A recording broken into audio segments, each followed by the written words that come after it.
Assalamualaikum warahmatullahi wabarakatuh.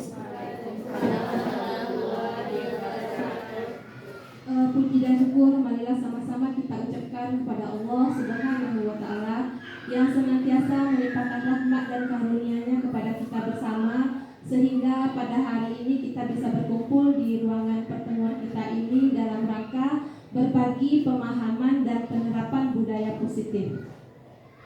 Salawat barakah salam tidak lupa kita kirimkan kepada arwah junjungan kita, yaitunya Nabi besar Muhammad SAW yang telah meninggalkan dua pedoman hidup kepada kita sehingga kita bisa selamat hidup di dunia dan di akhirat apabila kita berpegang kepada keduanya, yaitunya Al-Quran dan hadis.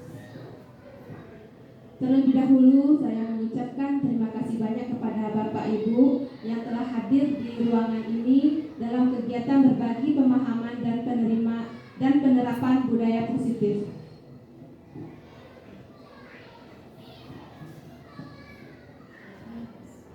Perkenalkan, nama saya Sri Novia Rahmi SPD, CGP Angkatan 8 dari SMA Muhammadiyah Batu Sangkar, Kabupaten Tanah Datar. Pada kesempatan kali ini kita akan membahas tentang budaya positif. Sebelumnya, apa itu budaya positif?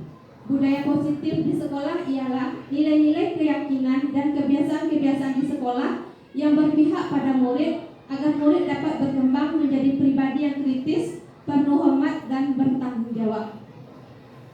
Kenapa ini diperlukan budaya positif? Ini nantinya akan bermuara kepada disiplin dan pembentukan karakter siswa kita yang sesuai dengan profil pelajar Pancasila. Bagaimana budaya positif ini nantinya bisa terwujud? Nah, sebagai seorang guru, kita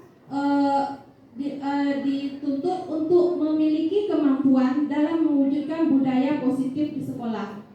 Hal ini bisa terwujud dengan menerapkan konsep-konsep inti dari budaya positif ini. Di antara konsep inti dari budaya positif ini adalah yang pertama disiplin positif, kemudian memahami motivasi perilaku manusia berkaitan dengan hukuman, penghargaan, dan posisi kontrol kita sebagai seorang guru.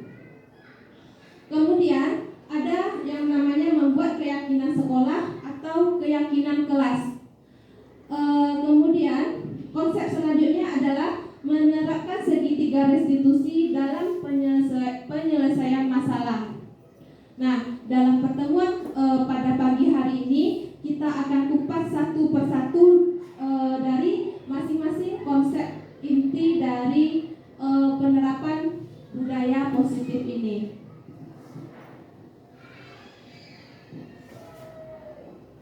Kita lihat poin yang pertama, yaitu disiplin positif. Disiplin positif di sini kita lihat dapat dijabarkan sebagai pendekatan dalam mendidik anak. Nah, untuk melakukan kontrol diri, membentuk kepercayaan diri.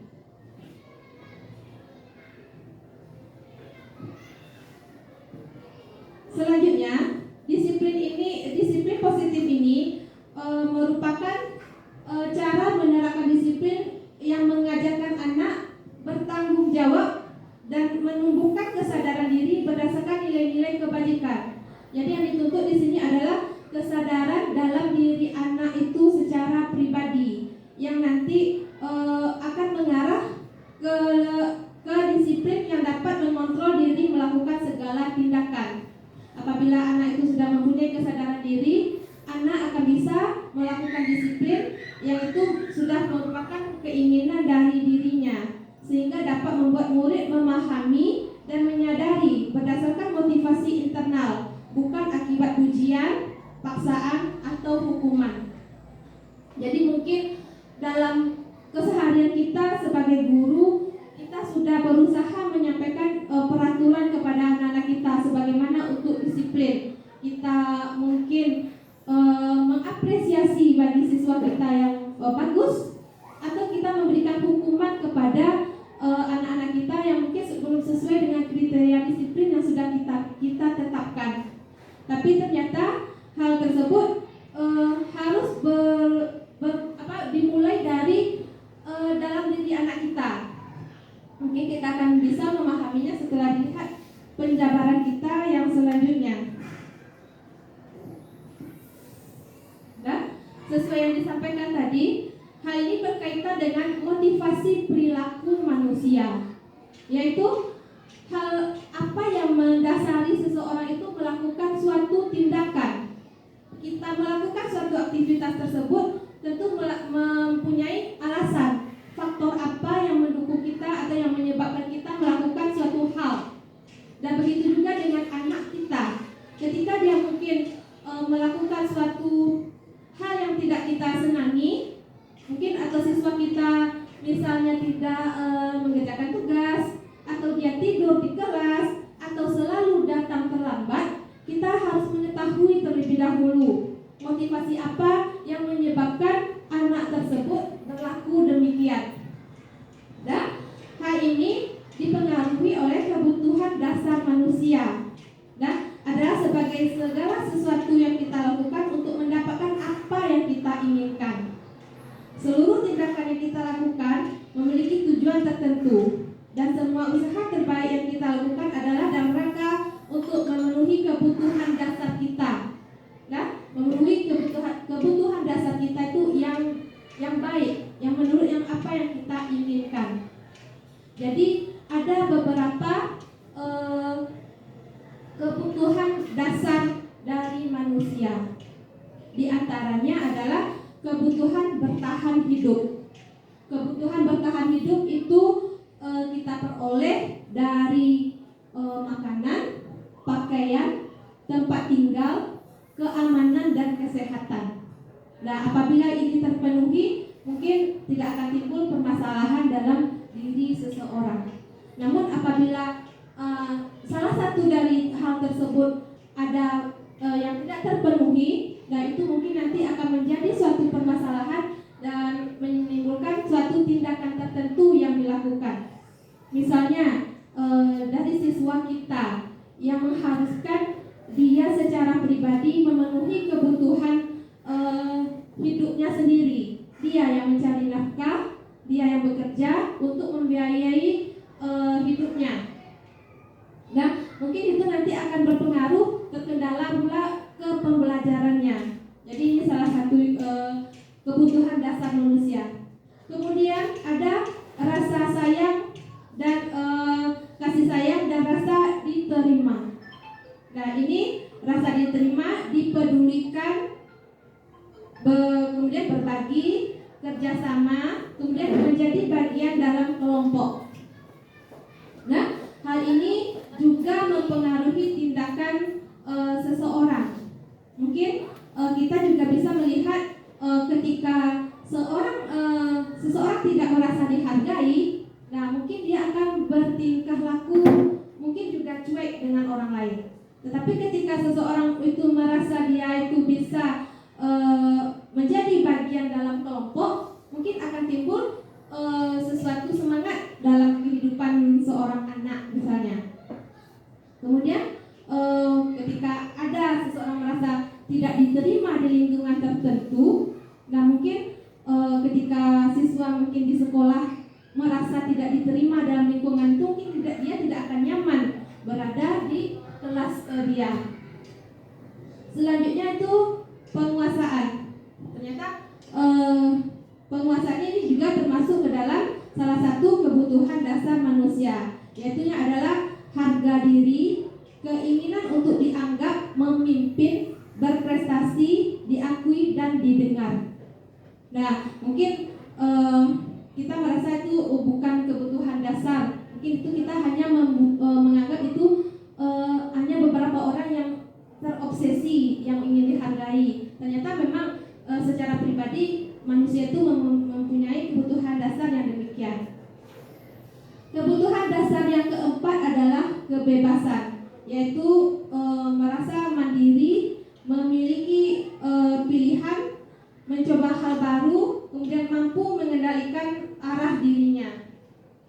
Nah, mungkin kalau dalam kehidupan kehidupan di sekolah sebagai siswa itu kebebasan seorang anak itu mungkin bagaimana dia memilih mata pelajaran yang dia sukai, atau dia melakukan cara belajar yang ia senangi, ya. Bebas dia memilih itu. Karena itu kita dalam pembelajaran harus menerapkan pembelajaran yang berdiferensiasi, sehingga siswa mungkin bisa bebas mengekspresikan bagaimana diri mereka masing-masing. Kebutuhan dasar yang selanjutnya adalah kesenangan. Ya, di sini bermain, humor, antusiasme, dan tertawa. Semuanya orang tentu ingin bahagia. Nah, bagaimana dengan Bapak Ibu yang hadir pada hari ini? Semuanya bahagia kah?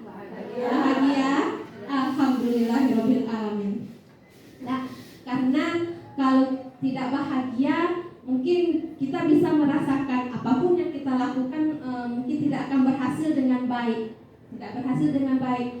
Jadi, ketika kita di kelas pun yang kita utamakan adalah bahagia. Dan bahagia untuk kita, kemudian bahagia pula untuk siswa kita, sesuai dengan tujuan pendidikan dan menurut Ki Hajar Dewantara adalah untuk mencapai kebahagiaan yang setinggi-tingginya dari seorang anak, baik dia itu secara individu maupun dia sebagai anggota masyarakat nantinya.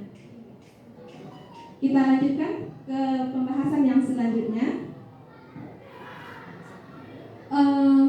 Ada beberapa motivasi perilaku manusia.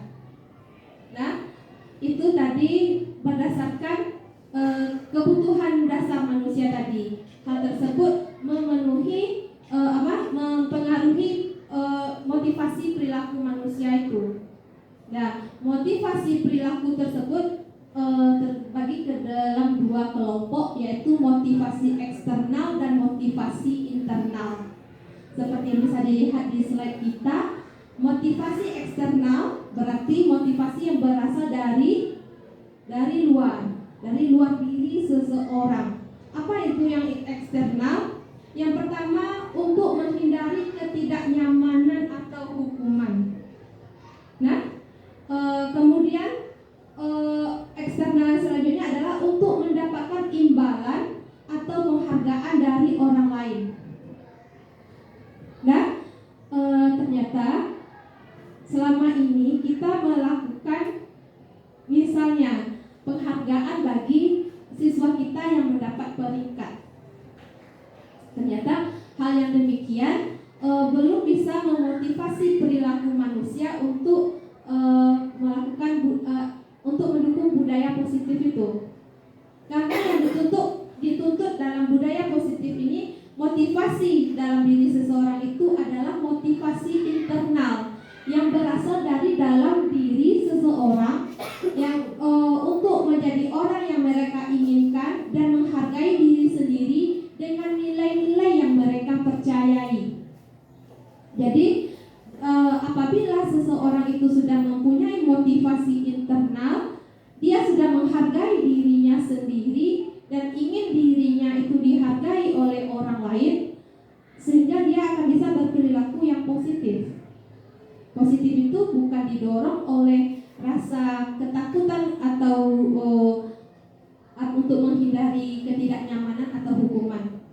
Misalnya, anak kita yang terlambat setiap hari, melulu pagi ke pagi, itu saja anak kita yang terlambat.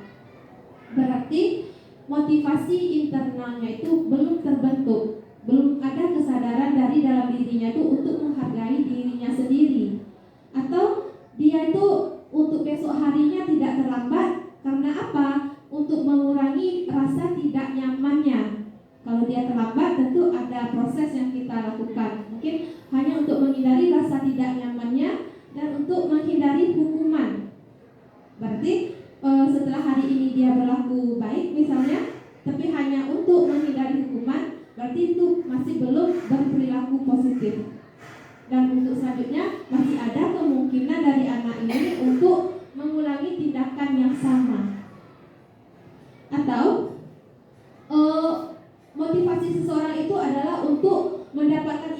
atau penghargaan dari orang lain. Ketika seseorang anak mendapat peringkat di kelas, dan kita memberikan pujian, atau kita memberikan penghargaan, atau kita memberikan hadiah, anak-anak kita itu termotivasi dengan itu. Kemudian dia akan berusaha selalu untuk menjadi peringkat, untuk mendapatkan penghargaan selalu. Namun ketika dia tetap melakukan hal yang baik itu, namun dia tidak mendapatkan pujian atau dia tidak mendapatkan penghargaan, maka si anak mungkin dia akan tersurut atau down, atau dia tidak akan mau lagi melakukan tindakan yang sama. Nah, dalam hal ini berarti anaknya juga masih belum melakukan perilaku yang positif. Jadi yang utama untuk motivasi diri ini adalah yang internal. Apapun yang terjadi, dia akan tetap berlaku baik. Walaupun nanti dia tidak akan dapat hadiah, walaupun nanti tidak akan dapat penghargaan, dia akan tetap menjadi yang terbaik di kelasnya. Nah, mungkin selama ini kan kita merasa hal itu biasa saja. Nah, biasa saja. Ternyata yang demikian pun mempengaruhi kepada rekan-rekan yang lainnya dan menimbulkan mental atau perasaan yang berbeda kepada anggota kelas yang lainnya. Ketika seorang anak kita apresiasi, kita beri penghargaan, dia mendapat ranking, mungkin di sana timbul persaingan dan timbul kompetisi, jiwa berkompetisi antar siswa. Kalau mereka sudah bersaing, berarti tentu suasana kelasnya itu akan menjadi menegangkan atau tidak menyenangkan. Sementara tadi kebutuhan dasar kita dan tujuan dari pendidikan adalah untuk menciptakan rasa senang itu tadi. Kalau dia sudah berkompetisi, tentu ada persaingan, tentu antar individu tersebut tidak nyaman jadinya. Jadi yang utama adalah motivasi internal. Nah, jadi guru harus dapat menumbuhkan motivasi internal tersebut dari dalam diri murid untuk menjadi orang yang mereka inginkan dan menghargai diri sendiri dengan nilai-nilai yang mereka percayai, yaitu dengan cara hindari hukuman dan pemberian penghargaan yang berlebihan agar meminimalisir motivasi eksternal dari murid. Nah, seperti yang sudah kita jabarkan tadi, kita harus lebih menumbuhkan motivasi internal dari anak kita. Jadi kesadaran mereka yang harus kita tuntut. Kita tidak bisa memaksa, kita tidak bisa mengiming-imingi. Kalaupun motivasi internalnya itu sendiri tidak ada. Nah, mungkin untuk meredakan suasana, kita lakukan ice breaking-nya secara berpasangan. Silahkan Bapak Ibu berpasangan. Kemudian salah satu dari pasangannya boleh berperan sebagai A dan satu orang lagi berperan sebagai B. Nah, yang berperan sebagai A atau B ini salah satunya itu boleh menggenggam erat tangannya, seumpama di genggamannya itu adalah sebuah benda berharga. Kemudian dia berusaha mempertahankannya. Kemudian bagaimana yang berperan sebagai B tadi merayu, membujuk, mempersuasi, mempengaruhi agar rekan kita itu mau membuka genggaman tangannya itu. Atau mungkin kita menghardik, kita mengancam, kita mengintimidasi, kita memarahi, membentak. Silahkan lakukan tindakan itu. Nah, kita mulai dari sekarang. Dipersilahkan.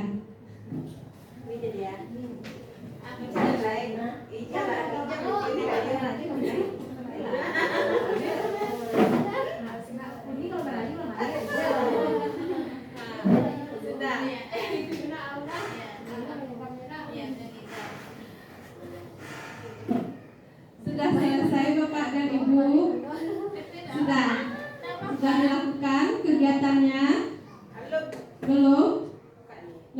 mungkin ada yang bisa maju ke depan. Oh, ada? Kenapa? Oh, Bu Desi dengan Miss Riza mungkin maju ke depan.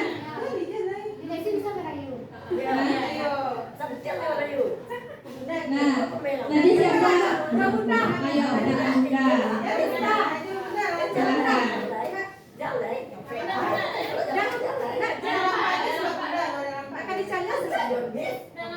Silakan. Ayo, silakan Bunda maju ke depan. Silakan Bunda mau berperan sebagai A atau B. Bunda jadi A atau B? Bunda A. Bunda A. Bu Desi jadi B. Silakan Bu Desi berusaha semaksimal mungkin untuk membuka genggaman tangan dari Bunda.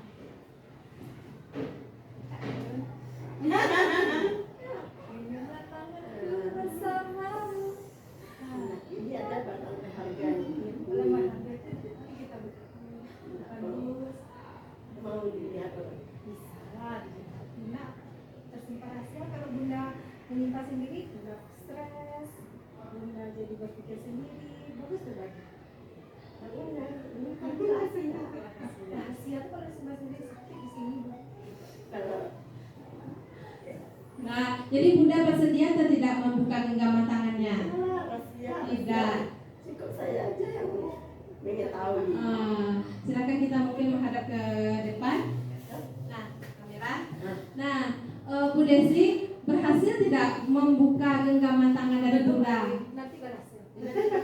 Apa yang dilakukan oleh Bu Desi tadi? Merayu. Berhasil atau tidak? Tidak. Belum bisa mensugesti. Ya, terima kasih atas kesempatannya Bunda, dan Bu Desi dipersilakan kembali duduk ke tempat. Nah, dari aktivitas tadi kita sudah melihat ternyata Bu Desi tidak berhasil merayu Bunda untuk melakukan hal yang diinginkan oleh Bu Desi. Bunda tetap berpegang teguh dengan genggaman tangannya. Kenapa Bunda tidak mau membuka? Ada rahasia di dalamnya. Rayuan Bu Desi pun juga belum mempan, belum maksimal. Nah, masih malu-malu. Jadi dari aktivitas tadi kita sebagai analogikan untuk siswa kita, begitulah anak kita. Kalau belum ada motivasi dari dirinya itu untuk melakukan suatu hal yang kita inginkan, dan kita tidak akan mampu untuk membuat dia seperti apa yang kita inginkan. Walaupun sudah dirayu sebagaimana rupa, tapi kalau yang dia tidak mau, tetap tidak mau. Nah, apalagi mungkin kalau sudah diancam, sudah dihukum, sudah di segala macam kan, tidak juga ada perubahannya. Itu kenapa tadi memang motivasi dari dirinya itu tidak ada. Nah, kemudian bagaimana dengan sebagian dari siswa kita mungkin yang patuh atau yang bisa mematuhi aturan kita? Itu adalah karena mungkin sebagian dari diri mereka memang menyediakan dirinya untuk boleh dikontrol oleh orang lain. Nah, siswa kita itu menyediakan dirinya untuk boleh kita kontrol, untuk boleh kita melakukan tindakan kepada dia. Dia mengikuti apa yang kita inginkan, dia mengizinkan. Nah, hal itu untuk siswa kita. Jadi yang tidak bersikukuh dengan tidaknya. Jadi anak kita mungkin yang selalu bolos, selalu terlambat. Nah, tidak bisa kita memaksanya. Untuk banyak itu, ada Iqbal, ada Nanda, ada siapa. Tidak bisa kita memaksanya untuk menjadi seperti yang kita inginkan kalau motivasi dari dalam dirinya itu sendiri yang tidak ada. Nah, karena kodrat kita sebagai guru itu hanya sebagai penuntun. Nah, hanya menuntun, mengarahkan anak kita kemana yang dia inginkan. Nah, anak kita itu mempunyai kodrat masing-masing.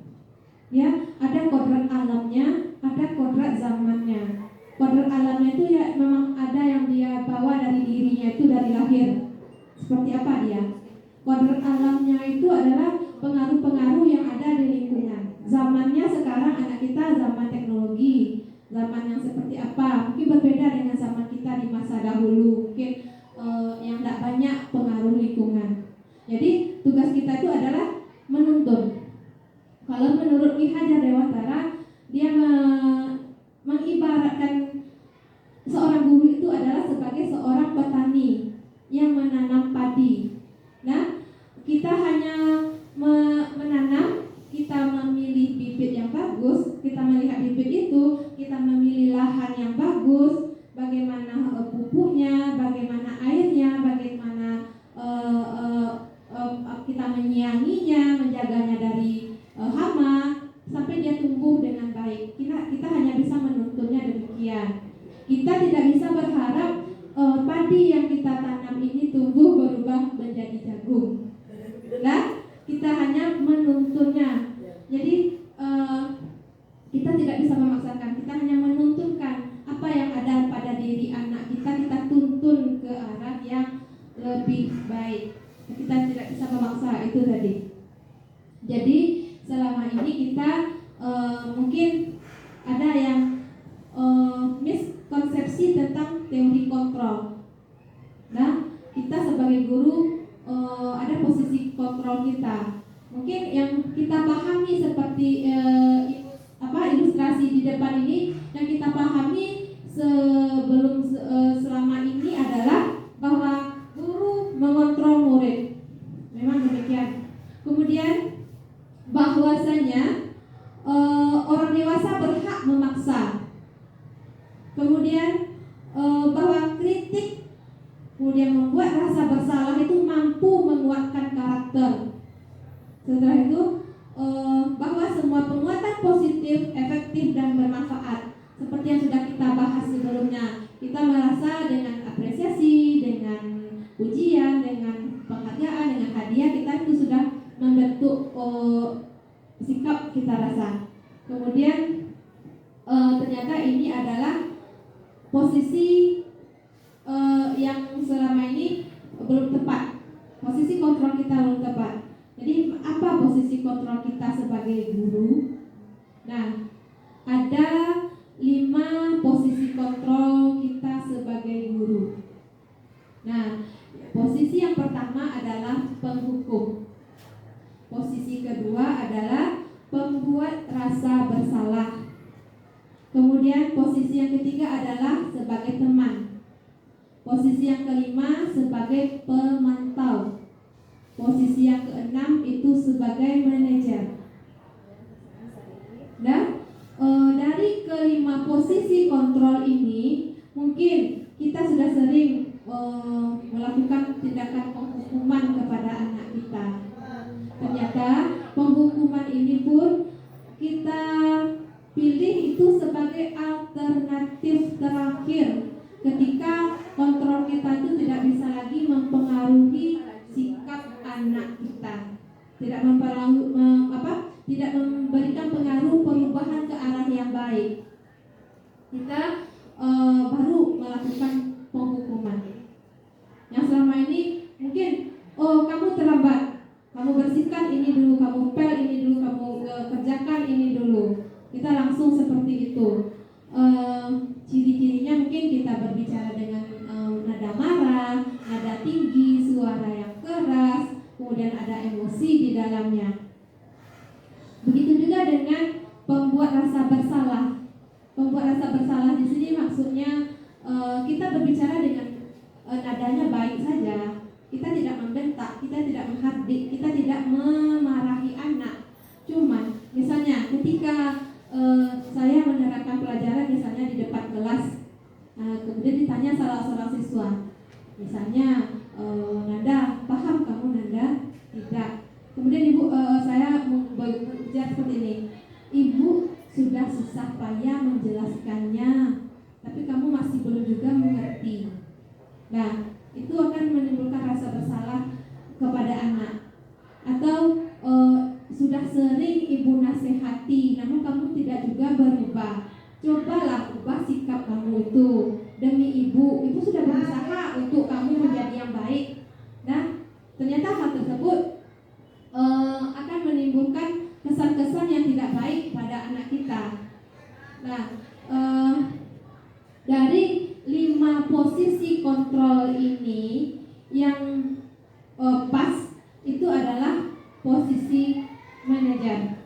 Walaupun mungkin di sini kita beranggapan ketika kita berhadapan dengan siswa kita yang kelas 12 itu dia sudah remaja akhir, mungkin kita yang beranggap dia sudah bisa kita perlakukan posisinya sebagai teman supaya tidak terkesan terlalu keras ketika kita memberikan hukuman. Ternyata posisi tersebut juga tidak bagus untuk mengontrol siswa kita.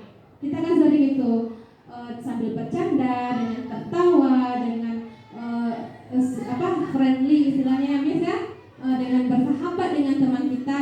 Nah, kamu terlambat lagi ya. Nah, sapu halaman ini dulu, siram bunga dulu, dengan nada gembira pun, dengan sambil tertawa pun kita dengan posisi berteman ini tidak menimbulkan efek yang positif kepada anak. Karena apa? Ketika siswa kita nantinya tidak menemukan posisi kontrol yang demikian dengan guru lain, maka dia akan bersikap atau berperilaku yang berbeda dengan yang dia lakukan kepada kita. Nah, mungkin selama ini Miss bisa mungkin melakukan posisi kontrol sebagai seorang teman. Siswanya patuh kepada dia, nyaman dengan dia, mengikuti segala aturan yang dilakukan oleh Miss. Ternyata ketika Miss tidak ada, dia berhadapan dengan saya berperilaku sebagai pembuat rasa bersalah. Hal demikian tidak berlaku lagi pada anak ini. Dia kembali ke posisi dia seperti biasa. Oh, dia memang nakal, ya nakal aja. Karena tidak ada dia menemukan pengontrol yang bisa berteman dengan dia. Jadi dalam posisi kontrol ini hanya yang bisa kita lakukan adalah sebagai manajer, yaitu dengan langkah-langkah.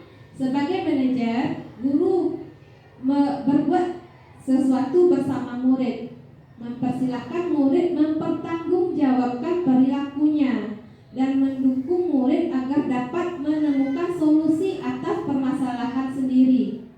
Nah, posisi manajer mengacu pada restitusi yang dapat menjadikan murid sebagai manajer bagi dirinya sendiri, sehingga tercipta identitas positif atau berhasil pada diri murid.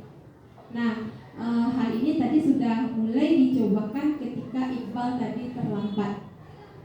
Dia terlambat ketika kita memposisikannya itu mempersilahkan murid mempertanggungjawabkan perilakunya. Kita mungkin hanya bertanya, ada apa Iqbal, ketika dia melapor ke piket? Ada apa Iqbal? Saya terlambat Bu. Terlambat. Kemudian perilaku selanjutnya mungkin kita hanya akan mendukung. Kenapa kamu terlambat? Apa aturan sekolah kita, jam berapa kita harusnya masuk? Jam 7.20 Bu. Lalu kenapa terlambat? Orang razia. Kalau masuk kita 7.20, orang razia, seharusnya kamu berangkat seperti apa? Kita minta di sini adalah anak mencari solusi atas permasalahannya sendiri. Harusnya berangkat lebih pagi Bu. Dijawab oleh Iqbal tadi seperti itu. Harusnya berangkat lebih pagi Bu, supaya tidak terlambat. Tapi tadi saya bangunnya 7:30. Kalau bangun 7:30 berarti seharusnya besok bagaimana? Bangun lebih pagi Bu. Dia jawab demikian. Kemudian dalam posisi manajer yang seperti ini, kita sudah mengarahkan anak untuk mencari solusinya. Kita melihat siswanya kan ada konsekuensi. Ketika dia terlambat, apa yang harus dilakukan? Kalau terlambat, kamu biasanya apa yang harus kamu lakukan? Kalau nggak nyapu, ngepel Bu. Silahkan, apa yang kamu lakukan? Pak, ngepel Bu. Ngepel dia tadi. Nah, seperti itu. Jadi dalam posisi ini mengacu pada restitusi yang dapat menjadikan murid sebagai manajer bagi dirinya sendiri, sehingga tercipta identitas positif atau berhasil pada diri murid. Kita berusaha menerapkan seperti itu supaya nanti identitas dari dia itu muncul motivasi intrinsiknya itu muncul. Jadi kita tidak lagi perlu yang membentak, menghardik, berteriak, memaksa atau seperti apa. Kita berusaha, dia yang menyadari kesalahannya sendiri, dia mencari solusinya sendiri, dan dia bertanggung jawab atas konsekuensi yang harus dia hadapi ketika dia tidak sesuai dengan aturan. Nah, karena itu kita membutuhkan yang namanya keyakinan sekolah atau keyakinan kelas. Seperti yang sudah sering kita bahas setiap pertemuan atau rapat, harus ada kontrak kita dengan siswa. Dan harus ada kontrak kita dengan siswa. Berarti itu ada keyakinan sekolah, ada keyakinan kelas, itu namanya kesepakatan kita atau kontrak yang kita buat setiap pertemuan di awal pembelajaran itu. Jadi kesepakatan ini boleh ada yang namanya keyakinan sekolah. Nah, berarti itu ada yang namanya keyakinan kelas. Keyakinan kelas berarti itu adalah keyakinan dengan kelas kita masing-masing. Misalnya dengan Bu Popi di sosiologi, apa keyakinan kelasnya? Apa kesepakatan kelasnya di pembelajaran sosiologi? Dan keyakinan kelas ini boleh kita revisi, boleh kita perbarui, boleh kita tambah, kurangi sesuai kebutuhan. Barangkali setiap kali pertemuan boleh kita perbaiki keyakinan kelasnya. Setiap kita masuk pendahuluan, kemudian kita sampaikan keyakinan kelas kita. Nah, sehingga itu nanti akan mengontrol bagaimana tingkah laku anak kita selama pembelajaran kita. Jadi guru berperan dalam mewujudkan terbentuknya keyakinan sekolah atau keyakinan kelas dengan adanya kesepakatan antara guru dan murid. Keyakinan sekolah atau kelas merupakan pernyataan-pernyataan universal yang mudah diingat dan dipahami dan harus diterapkan dalam lingkungan sekolah. Nah, berbeda dengan peraturan. Kalau peraturan itu sudah dari sekolah, kita buat peraturan demikian ya. Ya seperti itu Bapak Ibu. Ya, peraturan sudah kita tetapkan dari sekolah dan anak harus mematuhinya. Kemudian kalau keyakinan kelas ini bisa kita rembukan bersama dengan anak kita. Kita buat kesepakatan kelas kita pada hari ini apa? Misalnya mungkin jam pembelajarannya setelah jam istirahat misalnya. Berarti kesepakatan kelas kita tidak ada lagi boleh anak ini mengikuti pembelajaran full dalam 2 jam pembelajaran. Nah, keyakinan kelas ini kita buat dengan Assalamualaikum Bu. Waalaikumsalam warahmatullahi wabarakatuh. Silakan duduk. Juliana, apakah kamu tahu kenapa kamu dipanggil sekarang? Mungkin berkaitan dengan tugas tadi Bu. Iya, benar. Apakah kamu tahu kalau saat ini kamu sedang dalam masalah? Iya Bu, saya hadir di kelas tetapi saya tidak menyelesaikan dan mengumpulkan tugas Bu karena saya tertidur Bu. Juliana, setiap orang pasti punya kesalahan. Begitu juga dengan ibu. Namun, setiap perbuatan itu tentu ada alasannya. Sekarang, apakah bisa kamu menjelaskan apa yang menyebabkan kamu melakukan hal itu? Saya capek dan mengantuk Bu karena semalam saya main HP sampai jam 12 malam Bu. Akhirnya saat PPN saya tertidur Bu. Kamu masih ingat dengan keyakinan kelas kita? Masih Bu.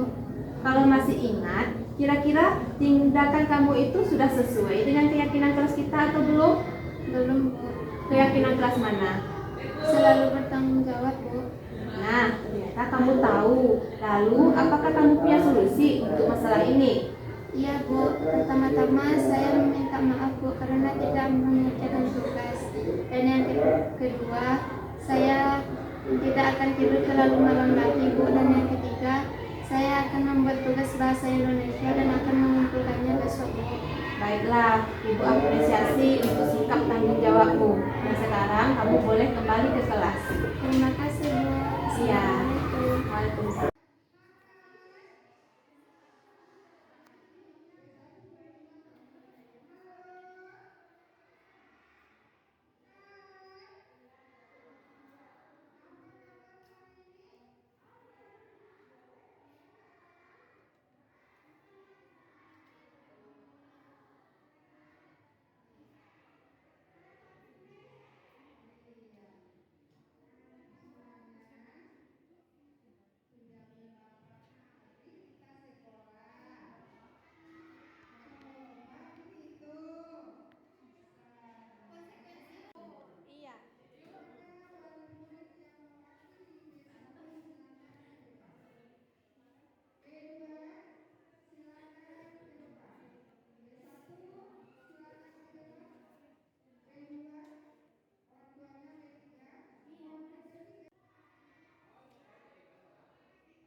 Yang sudah selesai silahkan ditempel ke depan.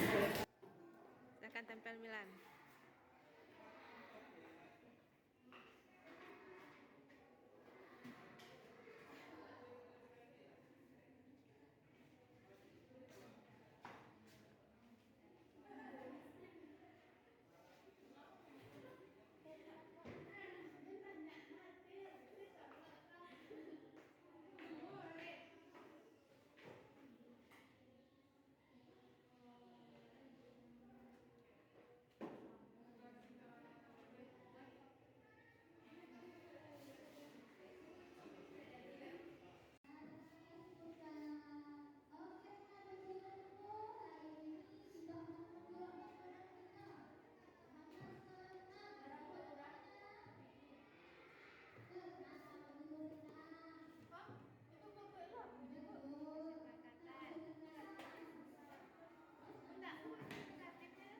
Bravo.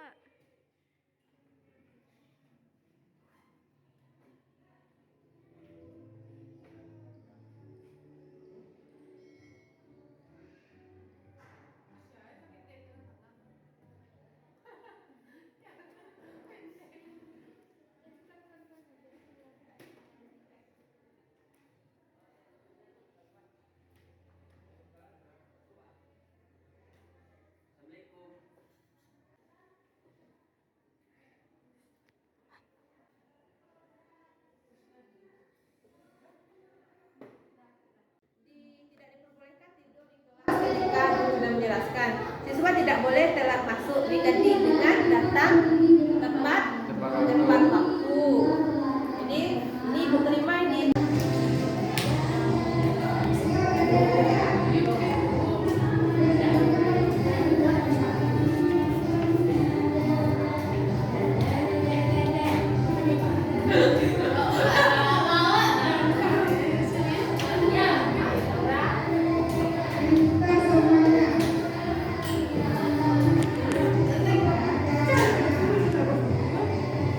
Silakan selanjutnya.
Silakan selanjutnya.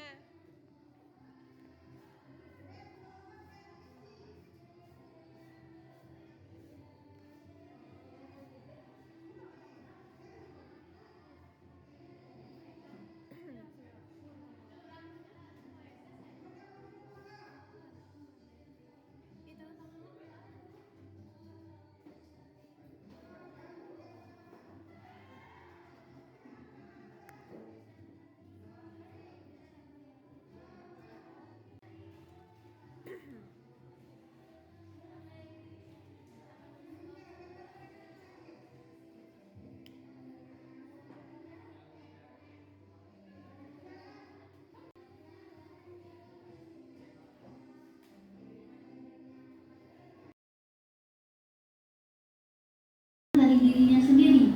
Kalau dia ingin belajar, ya memang dari dirinya sendiri. Saya ingin untuk nanti ke depannya bisa titik terakhir yang disampaikan oleh Bu Mimi tadi, untuk menjadikan dirinya yang apa terakhir tadi? Ya, yang punya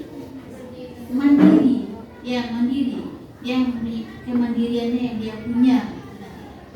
Jadi memang itu datang kenapa bagi kita itu, bagi anak yang ingin ya datang dari dirinya sendiri, dia pengen nanti hasilnya itu bukan berdasarkan dari embel-embel yang lain.